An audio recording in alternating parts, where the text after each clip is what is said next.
আল্লাহ, দুনিয়াতে তুমি আমাকে মিসকিনি হালতে রাখো, মরণ পর্যন্ত তুমি আমাকে মিসকিনি হালতে রাখো, হাসরের মাঠেও তুমি মিসকিনদের হালতে তুমি সাথে আমাকে উঠাইও।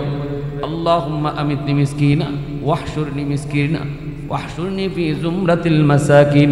এই দোয়াটা আল্লাহর নবী করতেন। নবী সব সময় এরকম দুর্বল থাকতেন, মিসকিন থাকতেন, গরিব থাকতে পছন্দ করতেন। আম্মা জান আয়েশা সিদ্দিকা রাদিয়াল্লাহু তাআলা আনহা বলেন, নবী গো, কেন আপনি সব সময় গরিব থাকতে পছন্দ করেন? নবী কয়, আয়েশা, কারণ হলো গরিব মানুষ ধনী মানুষের 500 বছর আগে জান্নাতে ঢুকবো। ইন্নামাল ফুকারা ইয়াদখুলুনাল জান্নাতা ক্বাবলাল আগনিয়া বি500 সানা আও কামা ক্বালা নবী আলাইহিস সালাম। আল্লাহ নবী কয় 500 বছর আগে গরিব জান্নাতে ঢুকবো। এ যুবক, আমার নবীর দয়ার নবী বলেন, একই মসজিদে নামাজ পড়েছে একজন ধনী আর একজন গরিব, দুজন সমান তালে মুসল্লি, দুজন একই ক্যাটাগরির মুসল্লি, দুজন একই ক্যাটাগরির ইমানের হালতে একরকম, আমলও তাদের একরকম। এরপরও মরার পরে যখন জান্নাতে যাওয়ার ফালাইব, তখন আমার রসুল কয়, ধনীর আল্লাহ 500 বছর পরে দিব, গরিবরে 500 বছর আগে দিব। সুবহানাল্লাহ, জোরে কম। আমলের ক্যাটাগরি সমান, দুইজনের সমান আছিল, হিসাব মতে দুইজন একসাথে ঢুকবার কথা জান্নাত। এরপরও রসুল কয়, এর একসাথে ঢুকবার মানুষও যদি গরিব ধনী হয়, তাহলে গরিবরে আল্লাহ 500 বছর আগে জান্নাতে ঢুকবার সুযোগ দিব। কেন? কারণ হলো দুনিয়ার জগতে আল্লাহ গরিবরে কম দিছে আর ধনীরে বেশি দিছে, ঠিক না? দুনিয়াতে ধনী একটু তার চেয়ে সুযোগ বেশি পাইছে সুখ শান্তিতে থাকার। এই সুখ শান্তিতে থাকার ব্যবস্থাটাও করছে কেডা? আল্লাহই করছে। ধনীরে আল্লাহ ধন দিছে, ধনীরে আল্লাহ একটু ভালো মন্দ খাওয়ার সুযোগ দিছে, গরিবরে আল্লাহ এতটুকু দেয় নাই, গরিবে এতটুকু পায় নাই। কিন্তু আল্লাহ পাক রব্বুল আলামিন কতটুকু ইনসাফ করে নেওয়ালা। আল্লাহ কয়, ধনী শুন, তোরে আমি দুনিয়াতে সুযোগ দিছি গরিব থেকে বেশি, তুই যা মন চায় তা খাইতে পারছো, বাজার থেকে কিনতে পারছো, যেভাবে মন চাইবে ঘুমাইতে পারছো, তোমার ভালো একটা শীতের দিনে কম্বল দরকার, কম্বল কিনতে পারছো। কিন্তু গরিবে খেতার মধ্যে ঘুমাইছে, আমি আল্লাহই ব্যবস্থা করছি। এই যে তোমাদের মধ্যে দুনিয়াতে একটা তফাৎ করলাম, মরণের পরে যখন জান্নাতের সুখ শান্তির ব্যবস্থাটা আইব, এই জায়গার মধ্যে আমি এটা রিকভার করবো। আল্লাহ পাক বলেন, লাকাদ মান্নাল্লাহু আলাল মুমিনিন ইয বা'আসা ফীহিম রাসূলা। মুমিনদের জন্য আমি আল্লাহর পক্ষ থেকে যত নিয়ামত, সকল নিয়ামতের মধ্যে সবচেয়ে বড় নিয়ামত হলো আমি তাদের মাঝে আমার রাসূলকে পাঠাইছি। নবীকে পাওয়া, আল্লাহর রসুলকে আমরা পাইছি। আল্লাহ বলেন, এটা হলো আল্লাহর দেওয়া যত নিয়ামত, এই সকল নিয়ামতের মধ্যে শ্রেষ্ঠ নিয়ামত। যেরকম সুবহানাল্লাহ। এই যে আমরা আল্লাহর দেওয়া নিয়ামত পাইয়া বেঁচে আছি, বৃষ্টি পাই, রোদ পাই, শীতের দিনে শীত পাই, গরমের দিনে গরম পাই, গাছ থেকে ফুল পাই, ফল পাই, জমিন থেকে ফসল পাই, যত প্রকারের নিয়ামত বলি, আল্লাহ বলেন সব কিছু ছোট, সব থেকে বড় নিয়ামত হলো তোমরা আমার রাসূলকে তোমাদের মাঝে পাইছো। সুবহানাল্লাহ। নবীকে পাওয়া কত বড় নিয়ামত। আমার সুস্থ দুটা হাত, সুস্থ দুটা চোখ, সুস্থ দিমাগ, সুস্থ শরীর, সব কিছু আল্লাহ বলতেছে ছোট। এমনকি জীবন, হায়াত নামক একটা নিয়ামত যে আমরা পাইছি, জীবন, এটাও আল্লাহ বলেন নবীকে পাওয়ার তুলনায় হায়াত পাওয়াটাও ছোট নিয়ামত। কিভাবে? মানুষ তো মরবেই, একদিন তো মরণ হবেই। নবীকে যদি না পাইতাম আমাদের হায়াত পাওয়াটাও বৃথা যাইত। কারণ এই হায়াতের জীবন কিভাবে চালাবো, হাত কিভাবে চালাবো, কোন পথে হাত ব্যয় করলে পরে জান্নাতে যাবে, কোন পথে দিমাগ ব্যয় করলে পরে দিমাগ জান্নাতি হবে, কোন পথে আমি চললে পরে আমি জান্নাতি হব, এগুলা তো আমার রসুলকে যদি না পাইতাম, নবীকে আমরা না পাইতাম, আমরা জানতাম না। যার কারণে মরার পরে দেখা যাইত আমার গোটা দেহটা জাহান্নামী, আমি ব্যর্থ হইতাম। কিন্তু নবীকে পাওয়ার দ্বারা আমার হায়াতটা সফল হইছে।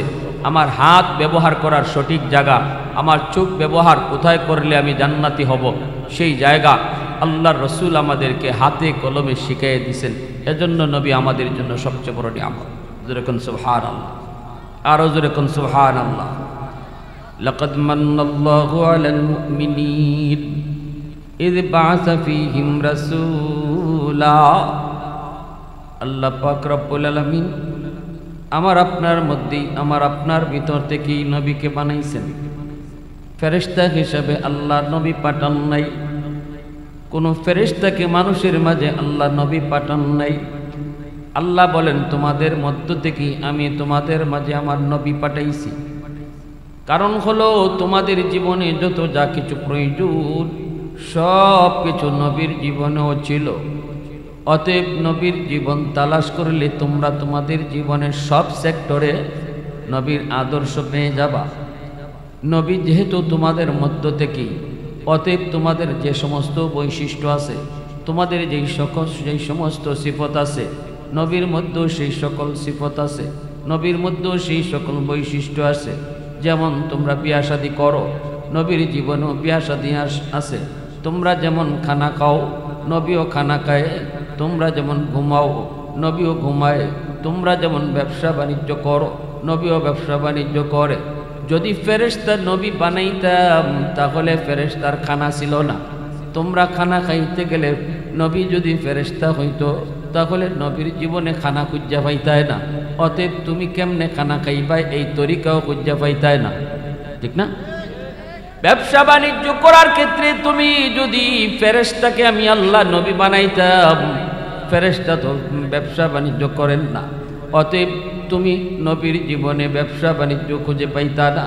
ব্যবসার তরিকা কিভাবে করবা, ব্যবসা তুমি কিভাবে চালাইবা, এই পদ্ধতি নবীর জীবনে তুমি খুঁজে পাইতা না। এজন্য আল্লাহ পাক রব্বুল আলামিন কয়, এই দুনিয়ার বান্দা বান্দির দল, আমি আল্লাহ নবী বানাইছি তোমাদের মধ্য থেকে, তোমাদের মধ্য থেকেই তোমাদের মাঝে আমি নবী পাঠাইছি। এটাই তোমাদের কাছে সবচেয়ে বড় নিয়ামত। যেরকম সুবহানাল্লাহ। উলফত মে তেরি ওয়াইসিনে দান দান কো তোরা, বো বকর উমর নকশে কদম তেরা না ছোরা। বো বকর উমর নকশে কদম তেরা না ছোরা। আয়ো শাক নবী ওয়াকি আসরার মদিনা। সুলতান কা সুলতান है सुल्तान मदीना। सरकार का सरकार है सरकार मदीना। गुलजार का गुलजार है गुलजार मदीना। मोहब्बतेर साथे आवाज दिया कोन আল্লাহু আকবার। তাহলে আমার নবীর জীবনে ব্যবসা বাণিজ্য আসেনি না নাই, বিয়া শাদী আসেনি না নাই, সব কিছু নবীর জীবনে আছে। অতএব আমিও যদি ব্যবসা বাণিজ্য করি, নবীর জীবনে ব্যবসা বাণিজ্য আছে, তাই আমি সেখান থেকে অনুসরণ করতে পারবো। আমি যদি বিয়া শাদী করতে চাই, নবীর জীবনও বিয়া শাদী হয়েছে, ওখান থেকে আমি নবীর তরিকা, নবীর আদর্শ ফলো করতে পারবো। নবীজি একজন সিরিয়ার বহুত বড় ব্যবসায়ী ছিলেন। কার ব্যবসা চালাইতেন? আম্মাদান খাদিজাতুল কুবরা রাদিয়াল্লাহু তাআলা আনহা। আম্মাদান খাদিজাতুল কুবরা রাদিয়াল্লাহু তাআলা আনহার ব্যবসা তিনি পরিচালনা করেছেন। শাম সিরিয়ায় তিনি ব্যবসা করেছেন। আম্মাদান তিনি ছিলেন মক্কার সবচেয়ে একজন ধনী মহিলা। মক্কার সবচেয়ে ধনী মহিলা ছিলেন আম্মাদান খাদিজাতুল কুবরা রাদিয়াল্লাহু তাআলা আনহা, নবীজির প্রথম স্ত্রী। নবীজির আল্লাহর নবীর এই প্রথম স্ত্রী আম্মাদান খাদিজাতুল কুবরা রাদিয়াল্লাহু তাআলা আনহার ইন্তেকালের পরে আল্লাহ রসুল বাকি বিয়া শাদীগুলা করছেন। আম্মাদান খাদিজাতুল কুবরা রাদিয়াল্লাহু তাআলা আনহা যতদিন জীবিত ছিলেন নবীজি দ্বিতীয় কোনো বিয়ে করেন নাই। এনার ইন্তেকালের পরে রসুল বিবাহ শাদী একাধিক করেছেন। এনার বয়স তখন 40, আমার রসুলের বয়স তখন 25, বিয়া হইছে। আল্লাহু আকবার জোরে এখন। নবীজি চাচা আবু তালিবের অধীনে নবীজি চাচা আবু তালিবের অধীনে। নবীজি জন্মের আগে বাবা হারাইছেন, বুঝ হওয়ার সাথে সাথে মা হারাইছেন, এর পরে দাদার অধীনে আসলেন। দাদা মারা যাওয়ার আগে তার এক সন্তান অর্থাৎ নবীর চাচা আবু তালিব রেখা রসুলকে আবু তালিবের হাতে বুঝাইয়া দাদা মারা গেলেন। নবীজি এখন চাচা আবু তালিবের অধীনে। এই অবস্থায় রসুল এখন পূর্ণ যুবক। আল্লাহ রসুল সাল্লাল্লাহু আলাইহি ওয়াসাল্লাম তিনি পূর্ণ যুবক। ওই অবস্থায় নবীজির চাচা আবু তালিব তিনি দেখেন একদিন মদিনার মক্কার সবচেয়ে ধনী মহিলা যিনি, যার নাম খাদিজা, তিনি রসুলের চাচার দরজার সামনে এসে হাজির। নবীজির চাচা আবু তালিব বলতেছে, কি ব্যাপার, এত ধনী মানুষ গরিবের বাড়িতে হাতির পাড়া, যেমন আমরা স্বাভাবিকভাবে বলি গরিবের বাড়িতে যদি ধনী আয় আমরা স্বাভাবিক কথাই কই, আরে আল্লাহ গরিবের বাড়িতে তো দেখা যায় হাতির পাড়া। তখন ওই অবস্থায় আম্মাজান খাদিজাতুল কুবরা কইতেছে, আমি ধনী না, আমি আপনার কাছে ভিক্ষা নিতে আইছি। আল্লাহ জোরে কন্যা। আল্লাহ নবী চাচা আবু তালিব কয়, খাদিজা তুমি হলে মক্কার সবচেয়ে ধনী ধনাঢ্য একজন মহিলা। মক্কার জমিনে এমন কোনো মানুষ নাই যে তোমার সাহায্য পায় নাই। তুমি আমার কাছে ভিক্ষা নিতে আইছো, এটা কেমন কথা? তোমাকে ভিক্ষা দেওয়ার মতো আমার কাছে তো কিছুই নেই। কিন্তু আম্মাজান কইতেছে, না, আপনার কাছে ভিক্ষা নেওয়ার মতো একটা জিনিস আছে। কোন জিনিস একটু বলেন, আপনি কোনটা চান, কি চান? আমার কাছে যদি এমন কোনো জিনিস থাকে যেটা আমি আপনাকে দেওয়ার মতো বা যেটা আমার কাছে আছে, আপনি চাইছেন, এটা আমার যত প্রিয় হোক না কেন আমি এটা আপনাকে দিবই দিব। এই কথা বলতে আম্মাজান বলতেছেন, আমি আপনার ভাতিজা মুহাম্মদকে ভিক্ষা চাই। আমাকে আপনার ভাতিজা মুহাম্মদের বিবি বানাইয়া, তার স্ত্রী বানাইয়া, তার বধূ বানাইয়া আপনার ঘরের আপনার বাড়ির উঠান ঝাড়ু দেওয়ার একটু সুযোগ আমাকে দিবেননি? আল্লাহু আকবার। আপনার বাড়ির উঠান ঝাড়ু দেওয়ার সুযোগ একটু আমাকে আপনি দিবেননি, একটু দিবেননি? এই কথা বলতে নবীজির চাচা আবু তালিব তো অবাক হয়ে গেলেন।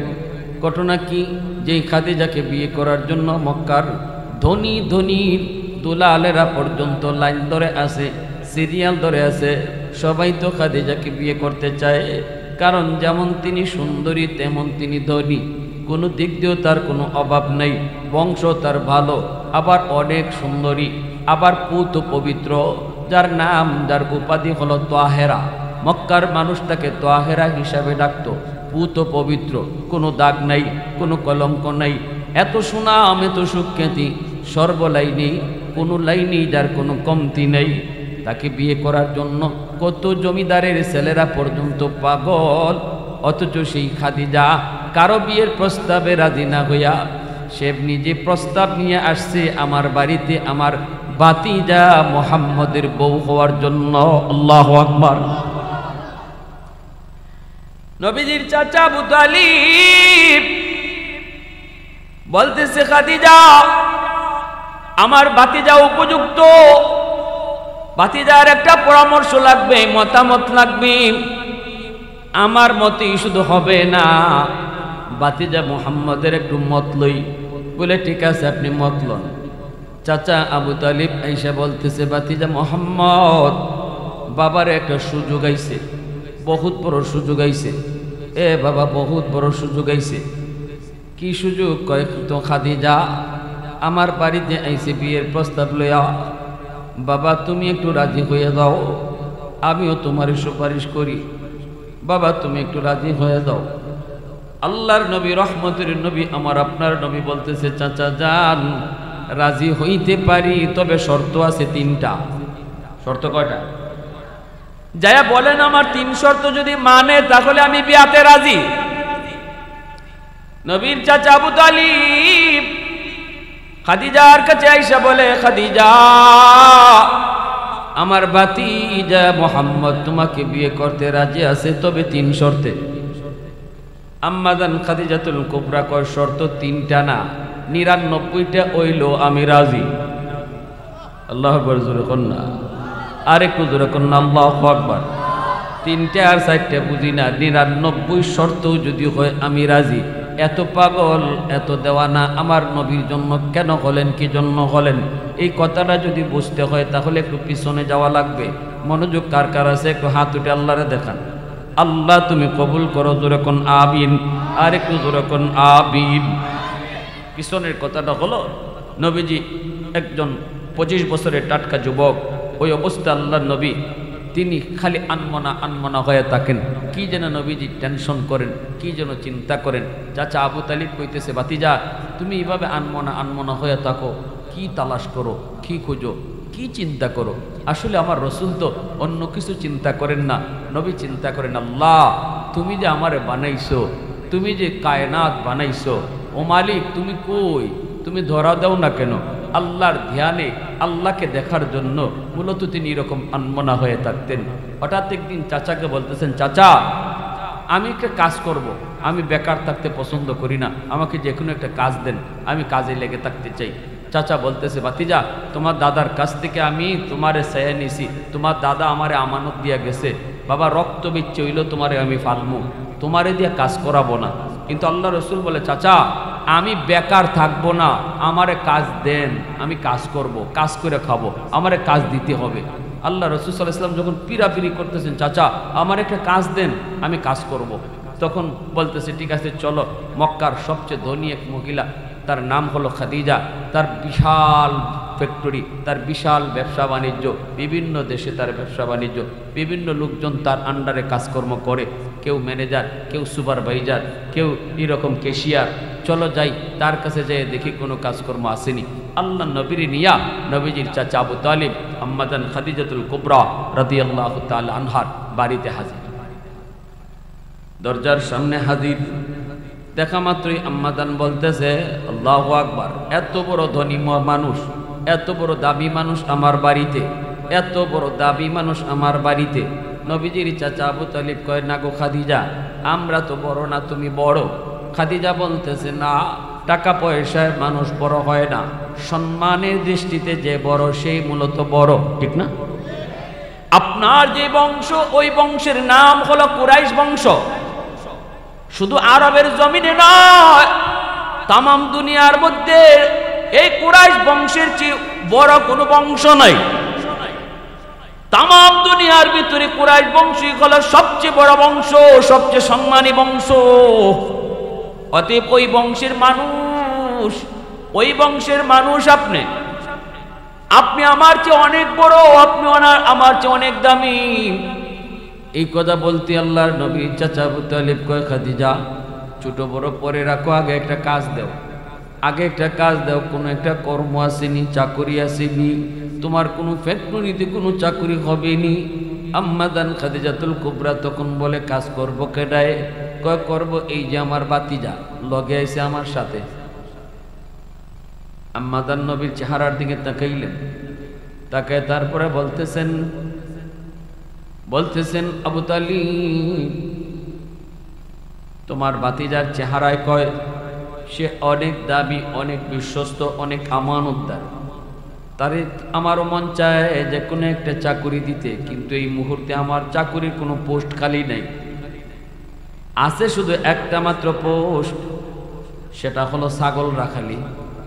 আমার একজন রাখাল কয়েকদিনের জন্য সে ছুটিতে গেছে, ছাগল রাখালি কয়েকদিনের জন্য দেয়া যাবে, কিন্তু এই মুহূর্তে এই কাজটা তোমাদের বংশের কাউকে দেওয়া ঠিক হবে না, আপনাদের বংশের কাউকে দেওয়া এই মুহূর্তে ঠিক হবে না।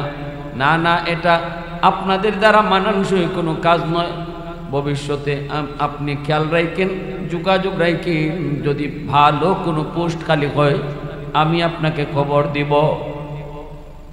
এই কথা বইলা নবীর চাচা আবু তালিব আমার আপনার নবীকে নিয়া তিনি চলে আসবেন।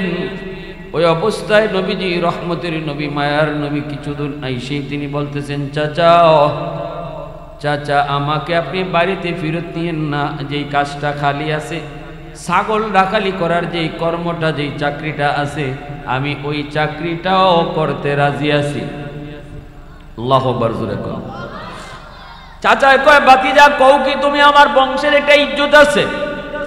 আল্লাহ নবী কই, চাচা কর্ম, যে কোনো কর্মকে ছোট করে দেখা ঠিক না, কোনো কর্মকে ছোট করে দেখা ভালো মানুষের কাম না। যদি কর্মটা হালাল হয়, যদি কর্মটা হালাল হয়, সেটা যদি ছোট হয়, এটাকে ছোট মনে করা ঠিক না, ভালো মানুষের কাম না। আর যদি কর্ম হারাম হয়, যত বড়ই হোক, এটাকে কখনো সম্মান করা, এটাও ভালো মানুষের কাম না। হারাম কাজ যত টাকাই হোক, যেমন সুদের ব্যবসা, অল্প দিনে গরম, অল্প দিনে আঙ্গুল ফুলে কলা গাছ। সুদের ব্যবসা যারা করে, ঠিক না জোরে কোন, অল্প দিনে সুদের ব্যবসায়ী আঙ্গুল ফুলে কলা গাছ হয়ে যায়। তাই বইলা এই ব্যবসাটা বলেন হালাল না হারাম? আরো জোরে কোন, হালাল না হারাম? উঠে দিছে কুয়ার পানি অটো উপরে উঠে গেছে, আর ছাগল এই কুয়ার পানি পান করতেছে। নবীজি বালতি তুইলে পানি তুলতে হয় নেই, কুয়ার পানি উপরে উঠলো, ছাগলগুলি পানি পান করলো। এরপরে আল্লাহর নবী, রহমতের নবী, তিনি এখানে দাঁড়ায় আছেন। ছাগল এত বিয়ারা জাতি, যেই ছাগলকে পালতে, লালন পালন করতে, রাখালি করতে কত কষ্ট, কিন্তু তিনি দেখেন ছাদের উপর থেকে ছাগলগুলি পানি পান করে ভদ্র মানুষের মতো নবীর পাশে দাঁড়ায় রইছে। ছাগল কি ভদ্র? কি কোন? হ্যাঁ, ছাগল রাখালি করতে ধৈর্য লাগে, ঠিক না? এই জন্য আল্লাহ সব নবীরে ছাগল রাখালি করাইছে। ছাগলটা যদি আপনি এখন চল সামনের দিকে চল, এক হইব না আমি পিছিয়ে যাইব। আপনি যদি এখন তেনে তোর মতোই বলা আমি পিছিয়ে চল, নাতে এখন সামনে দেব, ঠিক কিনা? ফানি ফানি ফানি ফানি বুঝতেছেন আপনি? ফানি খাইব নিয়ে আইবেন, ফানি কয় না খাইতাম না, হগলাগ আমি ফানি ফালাইব। আপনি বালতিটা আগে ফালাইব ছাগলে, এরপরে চিন্তা করবো ফানি খাওয়ার। এইরকম বিয়ারা জাতি একটা হাইওয়ান হইল এই ছাগল, বুঝছেন? এজন্য সব নবীর আল্লাহ ছাগল রাখালি কইরা পরীক্ষা নেওয়াইছে। উম্মতের রাখাল যে ওইটাই আগে দেখো, ছাগল রাখালি পারনি, ঠিক কিনা? উম্মতের রাখাল তো পরে হইবে, আগে ছাগল রাখালি ট্রেনিং নেও। আল্লাহ, আমার ভাইরা বন্ধুরা, আমার নবী, রহমতের নবী, মায়ার নবীর এই দৃশ্যগুলা তিনি দেখলেন। দেখার পরে তিনি আসলেন, আয়েশা বলতেছেন ঘটনা কি? এই তো আমি দেখলাম, ইনি তো সাধারণ কোনো মানুষ নন, ইনি সাধারণ কোনো মানুষ নন, তিনি মহামানব। এরপরে আম্মাদান তিনি ঘোষণা দিয়ে দিলেন, আজ থেকে আমার রাখালের চাকরি রাখালি নয়, ম্যানেজারকে ডাকলেন। এরপরে তিনি সুপারভাইজারকে ডাকলেন, ক্যাশিয়ারকে ডাকলেন, ফ্যাক্টরির সকল ম্যানেজারকে ডাকলেন। ডাইকে বলতেছেন, শোনো, আজকে থেকে একটা নতুন এলান শোনো, আমার যতগুলা ফ্যাক্টরি আছে, যতগুলা ব্যবসা আছে, সব ব্যবসার এক এক লাইনে ম্যানেজার, কিন্তু সবার উপরে একজন ম্যানেজার আছে যার নাম হলো চিফ ম্যানেজার। আমি চিফ ম্যানেজার নিয়োগ দিব নতুন একজনকে। চিফ ম্যানেজারের পদ থেকে তুমি বাতিল, নতুন একজনকে চিফ ম্যানেজার বানাবো। সকল ব্যবসার ম্যানেজার, সব ম্যানেজারে উনি চেক দিব। সবাই তো অবাক, আবার কারে বানাইতেছে? তখন হঠাৎ করে আম্মাদান কয়, ইনি আর কেউ না, আমার নতুন যে রাখাল, যারে রাখালির চাকরি নিয়োগ দিছিলাম, আজ থেকে সে আমার গোটা ব্যবসার চিফ ম্যানেজার। এখন চিফ ম্যানেজার যে আসছিল, হ্যাঁ দেখা হয়ে বই গেছি, হ্যাঁ তেরা এখন না 2 দিন হয়েছে না চাকরিতে আপনি নিয়োগ দিলেন, আজকেই তারা চিফ ম্যানেজার বানাই দিবেন। তো আমরা এত বছর ধরে কি গোড়া ঘাস কাটি, আমি চাকরি করবই না। ম্যানেজার আরেকটা কয়, আরেকটা সুপারভাইজার, হ্যাঁ কয় না, এই এত নিচের পদের একজন মানুষে আপনি এত উফরে উঠে দিলাইবেন, আমাদের একটু মান ইজ্জত আছে, আমিও চাকরি করবো না। এইভাবে কেশিয়ারে কয়, আমিও করবো না। আম্মাদান খাদিজাতুল কুবরা কয়, কোনো অসুবিধা নাই, রাস্তা মাফো, চাকরি না করলে কোনো অসুবিধা নাই, যার যার বাড়ি দেখো। আল্লাহ নবী, রহমতের নবী, মায়ার নবী বলতেছেন, না আপনি এটা করবেন না, আমাকে আপনি চিফ ম্যানেজার এখন বানায়েন না, কারণ আমি এখনো ব্যবসা বাণিজ্য কিছু বুঝি নাই, এখনো বেশ কিছু বুঝি নাই। আম্মাজান কই, বুঝতে হবে না, আমি যা বোঝার সব বুঝছি। আল্লাহু আকবার, জোরে কর। আপনার বুঝতে হবে না, আমি যা বোঝার সব বুঝছি। 90 দিনের জন্য আপনি শামশিরিয়ায় ব্যবসায় যান, 90 দিনের জন্য আমি আপনাকে শামশিরিয়ায় ব্যবসায় পাঠিয়ে দিলাম, এই যে নেন ব্যবসায় চলে যান। একজন এরকমভাবে একজন সিআইডিও দিয়া দিয়েছেন, সাথে একজন লোকও দিয়া দিয়েছেন, আর বলছেন তুই যে যাবি আমার চিফ ম্যানেজারের সাথে, তুই যে যাবি, যাওয়ার সময়ে তুই সব কিছু লিখবি কি দেখছো, আসার সময় তুই সব কিছু দেখবে কি লেখছো। আল্লাহু আকবার। তোরে আমি রাখলাম তার সফর সঙ্গী খাদিম হিসাবে, আর শুধু খাদিম না, মূলত তুই একজন সিআইডি। তুই শুধু খালি কি আমার ম্যানেজারে কি করে না করে, তার সাথে কি হয় না হয়, সব তুই খালি লিখকে রাখবি।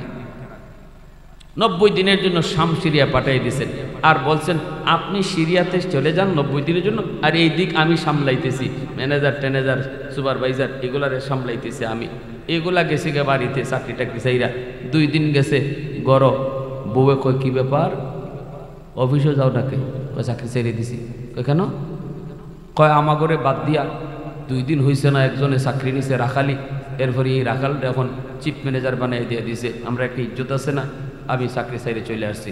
বউয়ে হয়তো এখন বাতাই তো কর্তিকে করো, চাউল কিনবো কেডা, মাছ কিনতো কেডা, ফুলাফানা যে 2 দিন ধরে খাওয়ার নাই, কারে ম্যানেজার বানাইছে না বানাইছে এটাতে তোমার কি? তুমি একটা তোমার চাকরি ঠিক মতো, তোমার বেতন ঠিক মতো আইলেই হয়েছে, তোমার একটা ফুড দিলেই হয়েছে। ম্যানেজার কারে বানাইলো, চিফ ম্যানেজার কারে বানাইলো, এটা নিয়ে তোমার এত মাথা কামানোর কি আছে? গড় চলতো নি নাকি? আমি আমার বাপের বাড়ির পথ দেখতাম, অন বোর ফেসার বুঝেন তো, এটা যদি ঠিক মতো পরে তাহলে হুশ থাকে না, ঠিক না? হ্যাঁ, যখন 3 জনের ঘর থেকে ফ্রেশার আইছে, 3 জনের ঠিক মতো, 3 জনে আবার আইয়া মালিকের কাছে হাত জোর করে রাখা রয়েছে, কয় ম্যাডাম ভুল হয়ে গেছি গা, মাফ করে দেন। আম্মাজান খাদিজাতুল কুবরা কয় মাফ করে দিমু, তবে শর্ত আছে, আগে কাগজে একটা স্বাক্ষর দাও। কয় এটা আবার কি স্বাক্ষর? কয় স্বাক্ষর লাগবই, স্বাক্ষর দাও, আগে এটা লাগতো না এখন লাগবে। কয় কি? কয় স্বাক্ষরের কথা হইল আমার চিফ ম্যানেজার যা করব কোনোদিন আমার ম্যানেজারের বিরুদ্ধে কোনো টু শব্দ করতে পারবা না। আল্লাহু আকবার জোরে কোন না। কেমন আগে তো এমন ডাটা নিয়ে আসছিল না, এখন ডাট হইছে নি না হইছে না? হ্যাঁ, কয় স্বাক্ষর দিয়া চাকরি জয়েন করো, জীবনে কোনোদিন ম্যানেজারের বিরুদ্ধে টু শব্দ করতে পারবা না। ঠিক আছে কি করবো আর, ওইদিকে ঘর থেকে ফেসার আছে না নি, এই ফেসার তো মনে হয়েছে, সাথে সাথে স্বাক্ষর দিছে, স্বাক্ষর দিয়া চাকরিতে নিয়োগ হয়েছে। এইদিকে আল্লাহ নবী রহমতের নবী 90 দিন শাম সিরিয়ায় ব্যবসা করেন, যাওয়ার পথে কি ঘটলো সিআইডি সব লিখতেছে, আসার পথেও কি ঘটলো সিআইডি সব লিখতেছে। সিআইডি দেখে কি, হায়রে সফর সঙ্গী দেখতেছে আমার নবী যেই দিকে যায় ওই দিকে পাহাড় পর্বত সব কিছু নবীকে সালাম জানায়, পাথরের কোনা থেকে নবীকে সালাম জানায়, গাছ গাছালি নবীকে মাথা ঝুঁকায় ঝুঁকায় সালাম জানায়। এইভাবে নবীকে সালাম জানায়, পাথর থেকে আওয়াজ, সর্বদিক থেকে নবীকে সালাম জানায়, সুস্বাগতম জানায়। দৃশ্যগুলা সফর সঙ্গী সব দেখে আর কাগজে কলমে লিখি। এইদিকে আমার নবী দয়ার নবী শামসিরিয়া ব্যবসা করলেন, অনেক লাভ হলো, ব্যবসায় অনেক লাভ, নবীজি লাভ নিয়ে তিনি ফিরে আসবেন। এইদিকে ভাইরে 90 দিন কাছায় গেছে, যেই মাত্র আর 3 দিন বাকি। আম্মাদান খাদিজাতুল কুবরা রাদিয়াল্লাহু তাআলা আনহা তিনি বান্ধবীদেরকে নিয়ে ছাদের উপরে উইঠে শুধু নবীর অপেক্ষা করেন, নবীর অপেক্ষা করেন, নবী কখন আসবেন, কখন আমার ম্যানেজার আসবে। এইদিকে আমার ভাইরা বন্ধুরা বান্ধবীদেরকে তিনি বলতেছে, বান্ধবীরা বল তোরা আমার ম্যানেজারকে কেমন দেখলি, কেমন লাগলো একটু ক না, ম্যানেজার তোদের কাছে কেমন লাগলো? কারণ মহব্বতের মানুষের প্রশংসা যত শোনা যায় ততই ভালো লাগে, ঠিক কিনা? মহব্বতের মানুষের প্রশংসা যত শুনি ততই মজা লাগে। আল্লাহ নবী, মায়ার নবী, দয়ার নবীর উপরে তার মহব্বত আর ভালোবাসা বেড়ে গেল। এজন্য বান্ধবীদেরকে আম্মাদান খাদিজাতুল কুবরায় কয়, কনা আমার ম্যানেজার দেখতে কেমন, কনা আমার ম্যানেজারের হাসিটা কেমন, কওনা আমার ম্যানেজারের কথাগুলি কেমন।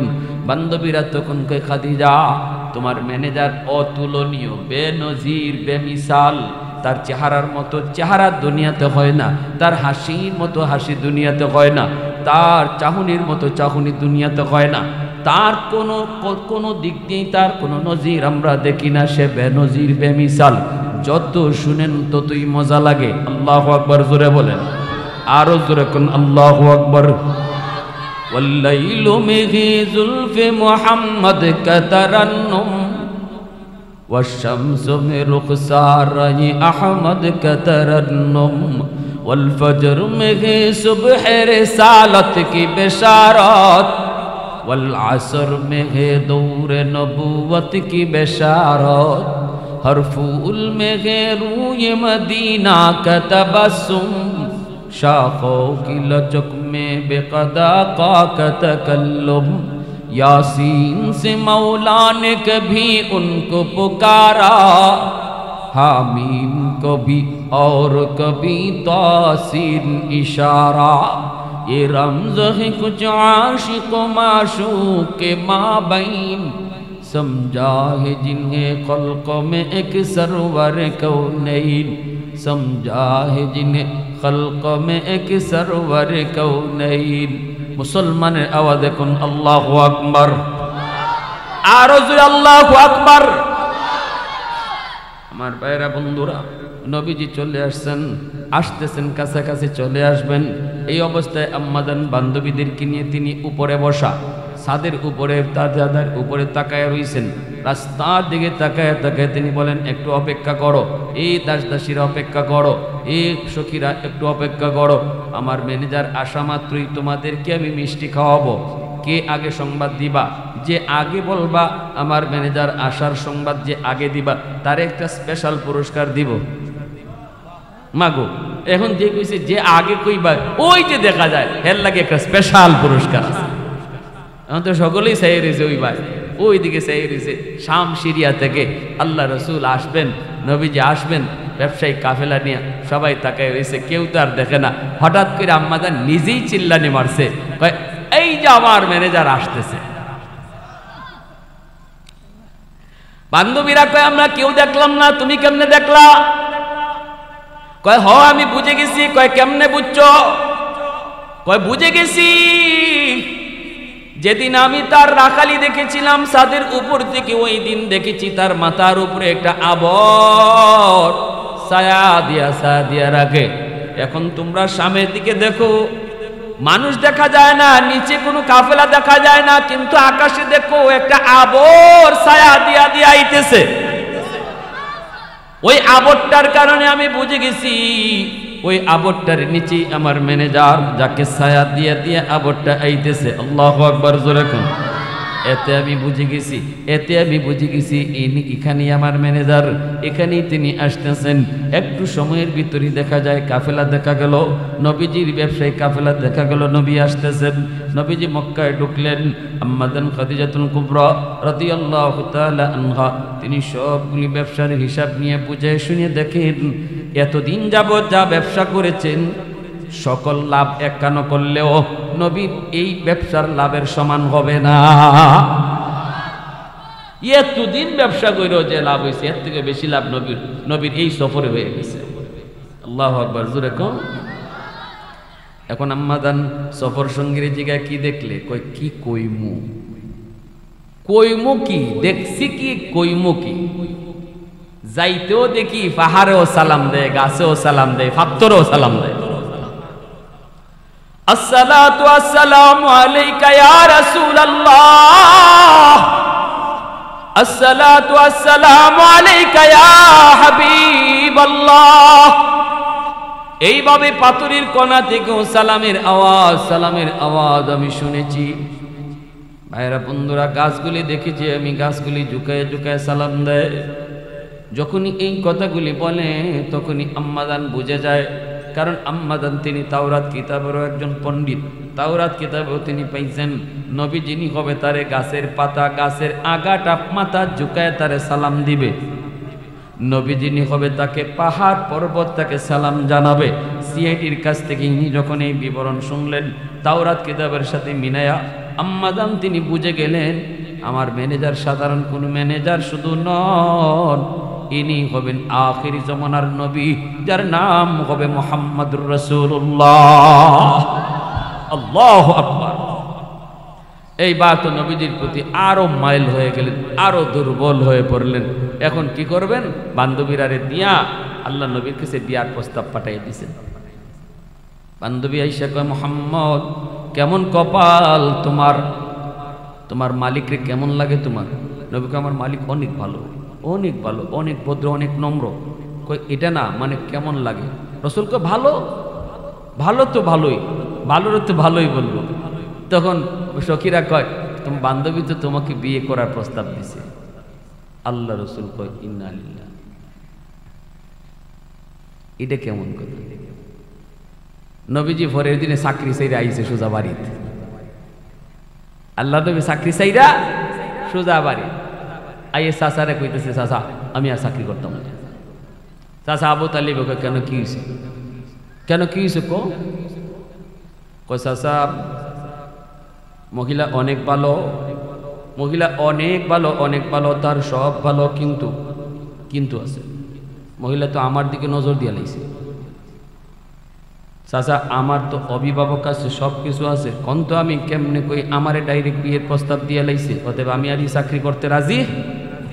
আমি আইছি, আমার বড় শরম লাগছে, আমি আইছি। আল্লাহ রসুল সাল্লাল্লাহু আলাইহি ওয়াসাল্লাম যখন চাচাকে এই কথা বলছে, চাচা কই, বাতিজা খাদিজা তোর প্রস্তাব দিয়েছে বিয়া? বলে জি। কই বাতিজা, আমাদের বিশ্বাসই হয় না যে মহিলার লাগি বেটা আরব আরব আরব আজমের সব পাগল, কত ধনির দুলাল না, খালি রাজা বাদশার ফুলাইন পর্যন্ত পাগল যারে বিয়ে করার জন্য। উনি তোমার বিয়ের প্রস্তাব দিছে? রসুলকে, হ চাচা, এই জন্য তো আইসি আমি শর্মায়া। আল্লাহ রসুল কয়, আচ্ছা ঠিক আছে বাতিজা, আইসো আইসো, ভালো করছো। পরের দিনে আম্মাজান খাদিজাতুল কুবরা সরাসরি বাড়িতেই হাজির। আল্লাহু আকবার, জোরে কোন। ও ভাই, আমরা তো বিয়া শাদী করবার লাগে কন্যার বাড়ির জামাই যায়, তাই না? আইসুন নিজে জামাইয়ের বাড়িতে আইও আল্লাহ রসুলের চাচারে কইতেছেন, আমি ভিক্ষা চাই আপনার কাছে। নবীজির চাচা আবু তালিব কয়, আমার কাছে আপনারে ভিক্ষা দেওয়ার মতো তো আমি জানি যে এমন কিছু নাই, আপনি এমন ধনী একজন মহিলা, বলে আছে আপনার বাতিজা মোহাম্মদ, মোহাম্মদের ভিক্ষা দেন। ওই যে বলছিলাম, মনে আছে? শুরু কথা মনে আছে আপনাদের? তখন আবু তালিব বলছে যে ঠিক আছে, তাইলে আমার বাতিজারে একটু জিগাই, পরামর্শ নেই। বাতিজারে জিগাই, আজকে না, বাতিজারে জিগাই। গেছেন যায়া বলতেছেন, বাতিজা এখন কি করবা কো? আল্লাহ নবী কয়, 3 শর্তে আমি বিয়ে করব। 1 নম্বর শর্ত হলো, আপনার যত সম্পদ, আপনার যত বাড়ি, আপনার যত গাড়ি, সবগুলি বাড়ি আপনি দিয়ে দিবেন যাদের বাড়ি নেই, যারা ভূমিহীন, ভূমিহীনদের মধ্যে আপনার বাড়ি সব দিয়ে দিবেন। এটা হলো 1 নম্বর শর্ত। আম্মাজান খাদিজাতুল কুবরা কয়, আমি রাজি আছি, সব বাড়ি, আমি যতগুলা বাড়ি আছে সব বাড়ি যারা ভূমিহীন তাদেরকে দিয়ে দিব। আল্লাহু আকবার, জোরে। 2 নম্বর শর্ত হলো, আমি আপনাকে নিয়ে ভাঙ্গা করে থাকবো, হয়তো উপরে ছাউনি থাকবে না, বৃষ্টির পানিও পড়তে পারে, রোদও পড়তে পারে, এমন কোনো ভাঙ্গা করে যদি আমি আপনাকে নিয়ে থাকি, আপনার কোনো অবজেকশন থাকতে পারবে না। আম্মাজান খাদিজাতুল কুবরা কয়, আমি রাজি আছি। আল্লাহু আকবার, জোরে কইতেন না। এমনি নবীর চাচা আবু তালিব যায় কইতেছে, বাতিজা, ও বাতিজা, বাতিজারে কইলাম তো একটু শর্তটা গাড়াইয়া করতি, বাতিজা অনেকদিন অভাবের মধ্যে আছি, বাতিজা এইবার যে শর্তটা লাগাইবি অন্তত একটু চাচার ফাঁস চাইয়া কইস। জীবনে তো কষ্ট কম করলাম না, ঠিক না? একটা চান্স যায়। বাতিজা কইছিল তো 99টা শর্ত লাগাইতে পারবি, তোরে কত কইলাম যে আরো কিছু তুই একটা বাড়া বেটা শর্ত, তুই তো বাড়াইলে না, 3টে তুই রাখলি, তোর রাখছো যখন বাতিজা, তো অন্তত একটু গাড়াইয়া কইও, এখন একটু বুঝতে কইও। এইবার আল্লাহ নবী কয়, ঠিক আছে, 3 নম্বর আর একটা শর্ত রয়ে গেছে। কয়, কি শর্ত? নবীজি চাচা কানে কানে কয়, বাতিজা একটাই কিন্তু রইছে, খালি একটু বুঝতে কইও। আল্লাহ নবী কয়, 3 নম্বর শর্ত হলো, আপনার যত সম্পদ, ভাই কথা কইতে চাচা খুশি, মানে যে মনে করছে এখন রসুল কইলিব সব সম্পদ আমারে দিলাই, ভাই চাচা খুশি তো। আল্লাহ নবী যেই মাত্র কইছে আপনার সব সম্পদ, এমনি চাচা তো মনে খুশি, কিন্তু নবী কয় না না, আপনার সকল সম্পদ আরবের গরিব অসহায় মিসকিন মানুষের কাছে দান করে দিতে হবে। যেই মাত্র নবী শর্ত কইছে, এমনি চাচা আবু তালিবে কয় তোর বিয়া তুই কর, আমি গেলাম।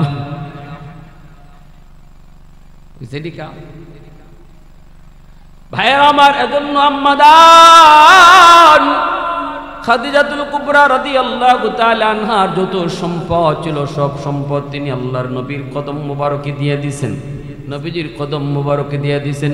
আর আল্লাহর নবী রহমতের নবী, মায়ার নবী, দয়ার নবী, তিনি সবগুলো সম্পদ মক্কার যত গরিব অসহায় মানুষ ছিল সবার মাঝে দান করে দিয়েছেন। আল্লাহু আকবার জোরে কোন। তাহলে আমার নবী গরিব না, নবী ধনী ছিলেন, কিন্তু সব সম্পদ মানুষের কাছে তিনি দান করে দিতেন। নবীজি সম্পদ নিজের কাছে রাখতেন না, ঠিক না? হ্যাঁ, কারণ নবী বলতেন আল্লাহুম্মা আহইনি মিসকিনা ওয়া আমিতনি মিসকিনা ওয়াহশুরনি ফি জুমরাতিল মাসাকিন। আল্লাহ নবী বলতেন, আল্লাহ দুনিয়াতে তুমি আমাকে মিসকিনি হালতে রাখো, মরণ পর্যন্ত তুমি আমাকে মিসকিনি হালতে রাখো, হাসরের মাঠেও তুমি মিসকিনদের হালতে তুমি সাথে আমাকে উঠাইও। আল্লাহুম্মা আমিতনি মিসকিনা ওয়াহশুরনি মিসকিনা ওয়াহশুরনি ফি জুমরাতিল মাসাকিন। এই দোয়াটা আল্লাহর নবী করতেন। নবী সব সময় এরকম দুর্বল থাকতেন, মিসকিন থাকতেন, গরিব থাকতে পছন্দ করতেন। আম্মাদান আয়েশা সিদ্দিকা রাদিয়াল্লাহু তাআলা আনহা বলেন, নবী গো কেন আপনি সব সময় গরিব থাকতে পছন্দ করেন? নবী কয়, আয়েশা কারণ হলো গরিব মানুষ ধনী মানুষের 500 বছর আগে জান্নাতে ঢুকবো।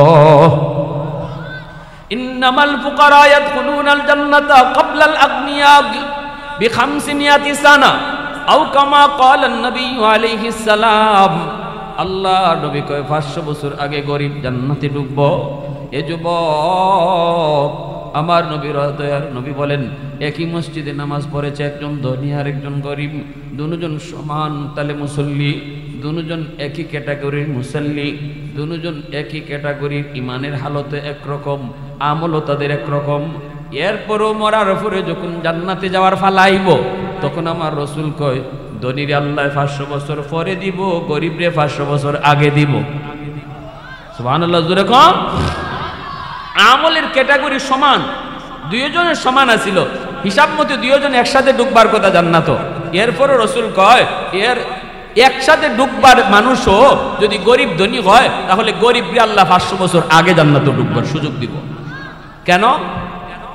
কারণ হলো দুনিয়ার জগতে আল্লাহ গরিবরে কম দিছে আর ধনীরে বেশি দিছে, ঠিক না? দুনিয়াতে ধনী একটু তার চেয়ে সুযোগ বেশি পাইছে সুখ শান্তিতে থাকার। এই সুখ শান্তিতে থাকার ব্যবস্থাটাও করছে কেডা? আল্লাহই করছে। ধনীরে আল্লাহ ধন দিছে, ধনীরে আল্লাহ একটু ভালো মন্দ খাওয়ার সুযোগ দিছে, গরিবরে আল্লাহ এতটুকু দেয় নাই, গরিবে এতটুকু পায় নাই। কিন্তু আল্লাহ পাক রব্বুল আলামিন কতটুকু ইনসাফ করে নেওয়ালা।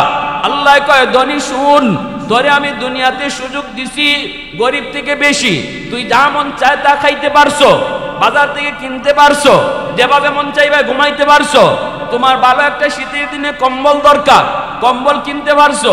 কিন্তু গরিবে খেতার মধ্যে ঘুমাইছে, আমি আল্লাহই ব্যবস্থা করছি। এই যে তোমাদের মধ্যে দুনিয়াতে একটা তফাৎ করলাম, মরণের পরে যখন জান্নাতের সুখ শান্তির ব্যবস্থাটা আইব, এই জায়গার মধ্যে আমি এটা রিকভার করবো।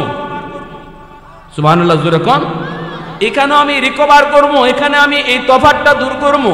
দুনিয়াতে তুমি ছিলা তার চেয়ে সুখ শান্তির দিক দিয়ে কিছুদিন বেশি, পরকালের জান্নাতে সুখ শান্তির ব্যবস্থা করার ক্ষেত্রে তোমার 500 বছর আগে আমি গরিবরে জান্নাতে দিয়া দুনিয়াতে তারে যে কম দিছিলাম এই গ্যাপটা পূরণ করে দিমু। আওয়াজ দিয়া কন্যা সুবহানাল্লাহ, আরে কুজুরে কন্যা সুবহানাল্লাহ।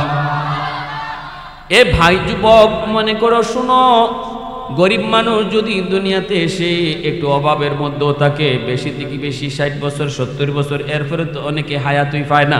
ধনী যদি একটু আরামায়েশও করে 60-70 বছর, 80 বছর, 90 বছর, ঠিক না? বেশি থেকে বেশি গরিব থেকে ধনী দুনিয়াতে সুখ শান্তি পাইল কতদিন? 60 বছর 70 বছর। কিন্তু আল্লাহ বলে পরকালের জান্নাতে যখন সুখ শান্তির ব্যবস্থা আইব তখন 60 বছর আগে তারে আমি জান্নাতে দিতাম না, গরিবরে 500 বছর আগে দিব। কয়শো বছর আগে? 500 বছর আগে। কেন? দুনিয়ার নগদ, দুনিয়াতে তার চোখের সামনে নগদ এই তফাতটা আমার এই গরিব বান্দাটাই মান্য নিছিল। কইছিল আল্লাহ দিছো তো তুমি, আমারে গরিব বানাইছো তুমি, তারেও ধনী বানাইছো তুমি। এরপর আল্লাহ আমি তোমার সিদ্ধান্তের উপর মান্য নিছি। আল্লাহ আমি কিন্তু নামাজ ঠিকই পড়তেছি, আল্লাহ আমি কিন্তু তোমারে ঠিকই ডরাইয়া চলতেছি, আল্লাহ আমার বউরে কিন্তু ঠিকই ফর্দাত রাখছি, আমার মায়েটারে ফর্দার ভিতরে রাখছি। আল্লাহ আমি তোমার উপরে নারাজ না, তুমি আমারে যে কম দিছো এজন্য আমি তোমার উপরে নারাজ না, আমি তোমার উপরে রাজি। আল্লাহ পাক কয় আমার বন্দার দুনিয়ার এই হায়াতের জীবনটা নগদ আসিল চোখের সামনে, ওই নগদ হায়াতের জীবনটার মধ্যেও সে যে আমার উপরে রাজি আসিল, এতে আমি খুশি হইয়া এই 60-70 বছর বেশি শুধু তারে আমি সুখ শান্তির ব্যবস্থা না, বরং দুনিয়ার এই 60 বছরের তফাতটা আখিরাতের জীবনের 500 বছর আগে তারে জান্নাত দিয়ে দেন। আরো জোরে সুবহানাল্লাহ। এজন্যই হযরত উসমান গনি রাদিয়াল্লাহু তাআলা আনহু কয় ইয়া রাসূলুল্লাহ, ওগো নবীজি আল্লাহ আমাকে ধন দিয়েছে, দৌলত দিয়েছেন, আল্লাহ আমাকে অনেক সম্পদ দিয়েছেন, আমিও কি গরিবের 500 বছর পরে জান্নাতে ঢুকবো? উসমান গনি রাদিয়াল্লাহু তাআলা আনহু নবীজির একজন প্রসিদ্ধ সাহাবী উসমান গনি রাদিয়াল্লাহু তাআলা আনহু, তিনি বলে ইয়া রাসূলুল্লাহ সম্পদ তো আল্লাহ আমাকে অনেক দিছে, আমি তো মদিনার অনেক ধনী একজন সাহাবী, ধনী হওয়ার কারণে কি আমি 500 বছর পরে জান্নাতে যাবো?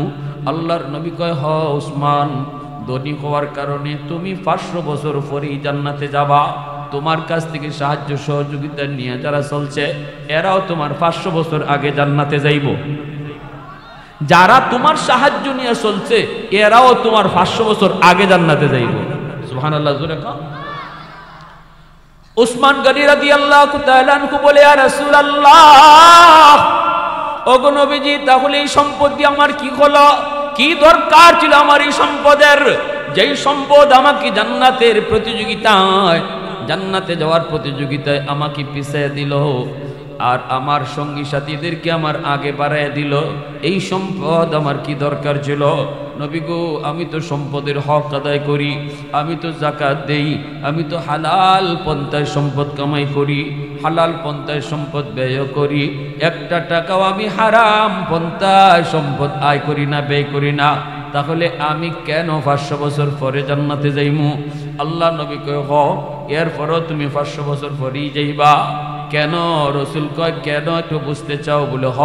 আল্লাহ রসুল কয় তাহলে নিজেই কও, কেনটা তোমার বুঝাই দেই, কেন ধনী পরে যাইব, গরিব কেন আগে যাইব, একটু বুঝাই তোমারে। রসুল নিজে কয় তুমি দাঁড়াও দাঁড়াও দাঁড়াও। উসমান গনি তিনি মদিনার মসজিদে দাঁড়াইছেন। আল্লাহ নবী কয় উসমান এবার বলো বলো আজ সারাদিন তুমি কি খাইছো? উসমান গনি কয় ইয়া রাসূলুল্লাহ ঘুম থেকে ওঠার পর বাসি রুটি আর বাসি কিছু গোশত আছিল খাইছি, এরপরে নাস্তার সময় নাস্তা করেছি, দুপুরবেলা বোনা গোশত আর রুটি খাইয়া আপনার দরবারে এসেছি। আল্লাহ নবীকে উসমান ঠিক কথাই কইছ, সঠিক জবাব দিয়েছ, হালাল খানা তুমি খাইছ, হালাল খানা খাই আমার কাছে আইছ। কিন্তু উসমান রে শোনো, একদিনের হিসাব চাইছি, একদিনের হিসাব। কথা কইছো 3টা, কথা কইছো কয়টা? ঘুম থেকে উঠটা হালকা নাস্তা, নাস্তার সময় নাস্তা, দুপুর বেলা খানা, এই কথা কইছো কয়টা? 3টা। 3 কথায় সময় একটু কম লাগছে না বেশি লাগছে? বেশি লাগছে। 3 কথায় সময় বেশি। ও উসমান এইবার তুমি বসো, একটু খেয়াল রেখো, একদিনের হিসাব চাইতে তুমি জবাব দিছো 3টা। এইবার নবী একজন গরিব সাহাবীকে ডাক দিলেন। কে সেই গরিব সাহাবী? নবীর দরবারে হাজির আব্দুল্লাহ ইবনে মাসউদ রাদিয়াল্লাহু তাআলা আনহু। অনেক অনেক গরিব একজন সাহাবী, আমার নবীর প্রসিদ্ধ একজন সাহাবী। নবী বলতেছেন আমার আব্দুল্লাহ তুমি কোথায়? একটু দাঁড়াও। মসজিদের কোণা থেকে আব্দুল্লাহ ইবনে মাসউদ তিনি দাঁড়ায় গেলেন। আল্লাহর নবী বলতেছেন আব্দুল্লাহ একটু কও, সকাল থেকে এই পর্যন্ত তুমি কি খাইছো? সকাল থেকে এই পর্যন্ত কি খাইছো? এই মাত্র নবী কয় আব্দুল্লাহ একটু কও আজ কি খাইছো? চোখ দিয়া পানি জড়ে জবান বের হয় না, কথা বলতে পারেন না। নবী যখন বারবার কয় আব্দুল্লাহ ক কি খাইছো, একটা কথায় জবাব দেয় নবী গো কিছুই খাইতে পারি নাই। আল্লাহ নবী রহমতের নবীর চোখ দিয়ে পানি ঝরে, আব্দুল্লাহ চোখের পাক দিয়ে পানি পড়ে, সাহাবায়ে কেরামও পানি পড়ে, সবাই তো কান্দে। আব্দুল্লাহ সারাদিনে একটা খেজুরও খাওয়ার সৌভাগ্য জুটে নাই। মায়ার নবী দয়ার নবী কিছুই বুঝি খাওয়ার পাও নাই বলে, না গো নবী কিছুই খাইতে পাই নাই। আল্লাহ নবী তখন কয় উসমান একদিনে হিসাব চাইছি জবাব দিছো তুমি 3 কথায়, আর একদিনে হিসাব চাইছি আমার গরিব সাহাবী জবাব দিছে 1 কথায়। কয় কথায় জোরে বলেন? 1 কথায় কিছুই খাই নাই। কিয়ামতের ময়দানে আল্লাহ পাক সবার কাছে জীবনের হিসাব চাইবো। আনু মুরিহি ফিমা আফনাহু ওয়ান শাবাবিহি ফিমা আবলাহু ওয়ান মালিহি মিন আইনা ইকতাসাবাহু ওয়া ফিমা আনফাকাহু। সম্পদ তুমি কোন পন্থায় কামাই করেছো, সম্পদ কোন পন্থায় ব্যয় করেছো, এই হিসাব না দিয়ে কেউ আল্লাহর সামনে জবাব দিতে পারবে না। হিসাব না দিয়ে কেউ জবাব দিতে পারবে না। ওই দিন ধনীরা যখন জবাব দিবা, ওরে উসমান তোমারে যখন আল্লাহ ডাকবো, উসমান সম্পদের জবাব দাও, কেমনে কামাই করছো, কেমনে তুমি ব্যয় করছো। তুমি তো সম্পদ হালাল পথে কামাই করছো, হালাল পথে ব্যয় করছো, কিন্তু সময় লাগবে বেশি, কারণ তোমার সম্পদ বেশি, সময় লাগবে তোমার বেশি। জবাব কিন্তু ঠিকই দিতেছো, সবই ঠিকই দিতেছো, সঠিক উত্তর দিতেছো, কিন্তু সম্পদ বেশি হওয়ায় লিখতে জবাব দিতেও টাইম লাগতেছে। কিন্তু তোমার পিছনেই যখন আমার আব্দুল্লাহর মতো গরিব সাহাবী লাইনে দাঁড়ায় থাকবে, আল্লাহ পাকের মায়ার নজর যায় পড়বো, আল্লাহ দেখবো তার সম্পদ 1 জারা, 1 কথায় জবাব দিয়ে সে পারবো। এত লম্বা সময় তোমার পিছনে আল্লাহ তারে দাঁড় করায় রাখবে না। আল্লাহ বলবে আব্দুল্লাহ তোমার তো হিসাব কম, তুমি বাইপাস, আমি আল্লাহর কাছে আসো। আল্লাহু আকবার, আরো জোরে আল্লাহু আকবার। এই ধনীদের পিছনে গরিবরা তাইকো না, গরিবরা বাইপাস, আমি আল্লাহর কাছে হিসাব দিতে আসো। ধনীদের লাইট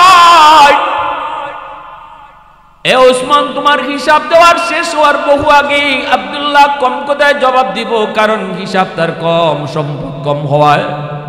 আল্লাহ পাক রব্বুল আলামিন 1 বছর 2 বছর না, 500 বছর আগে, মিনিমাম 500 বছর আগে আব্দুল্লাহরে জান্নাত দিয়ে দিব।